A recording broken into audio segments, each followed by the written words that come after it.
Mummy जी, चाय ले लीजिए। अरे कलमुही, तेरे हाथों से तो चाय पीते हुए भी डर लगता है। कहीं इससे तेरा रंग मुझ पर ना चढ़ जाए।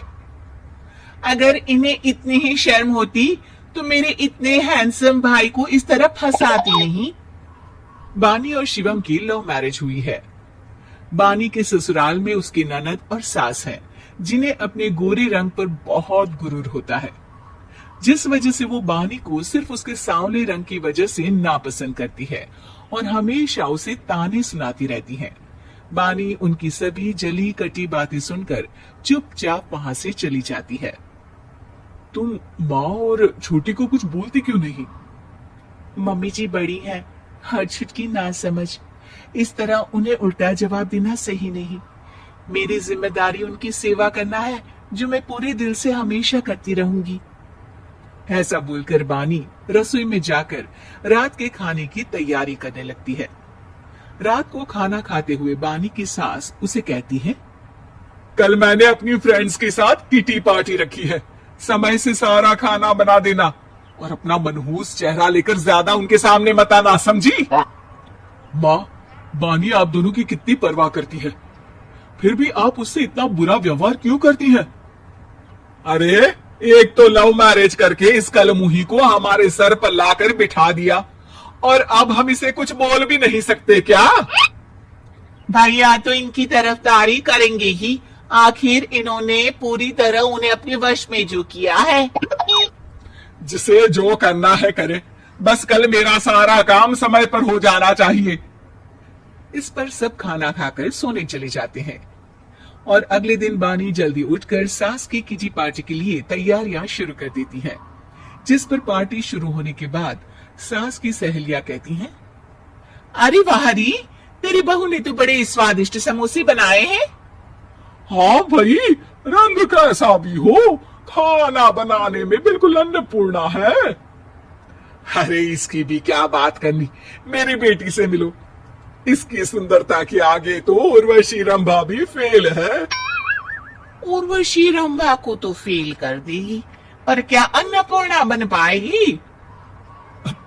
अरे इसे काम करने की क्या जरूरत, उसके लिए बानी है तो। और मैं तो इसकी शादी भी किसी नौकर चाकर वाले घर में ही करूंगी।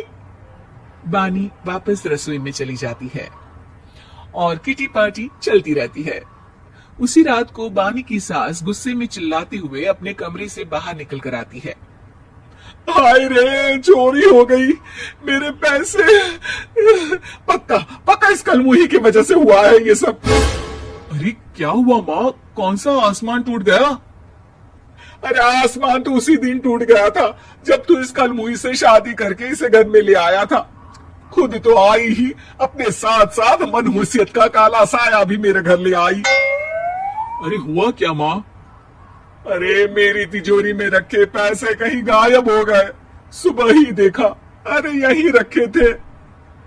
क्या आप मुझ पर चोरी का इल्जाम लगा रही हैं? अरे काली बिल्ली पर भी क्या कोई मनहूसियत का इल्जाम लगाता है? ऐसा बोलकर बानी की सास वहां से चली जाती है, जिसके बाद शिवम और बानी बात करने लगते हैं। देखो, मम्मी की बात का बुरा मत मानना, वो बस परेशान है ना, इसलिए कुछ भी भूल गई। वो परेशान नहीं, मुझसे नफरत की वजह से ऐसा बोलकर गई हैं। उन्हें मैं हमेशा एक आंख नहीं सुहाती। देखो बानी, अगर तुम चाहो तो हम दूसरा घर लेकर वहां शिफ्ट कर सकते हैं। आखिर तुमसे प्यार करके तुम्हें अपनी जिम्मेदारी पर इस घर में लेकर आया हूँ, इस तरह टॉर्चर नहीं होने दे सकता। अगर आप साथ हैं तो मुझे किसी चीज की टेंशन नहीं, और आखिर वो हमारे बुजुर्ग हैं, हम उन्हें और छुटकी को इस तरह अकेले छोड़कर कैसे जा सकते हैं। इसके बाद बानी भी अपने कमरे में चली जाती है और अब हर रोज उसकी सास की तिजोरी से पैसे गायब होने लगते हैं। इसी तरह कुछ समय बीत जाता है और वो हर बार हर चीज का इल्जाम बानी पर लगाती है, पर बानी कभी कुछ भी नहीं बोलती।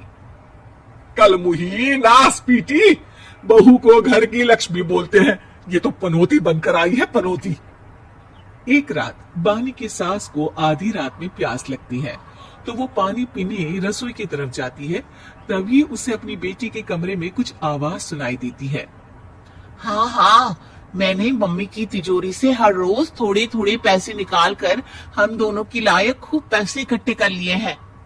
और मम्मी आज तक उस सब के लिए भाभी को ही जिम्मेदार समझती है।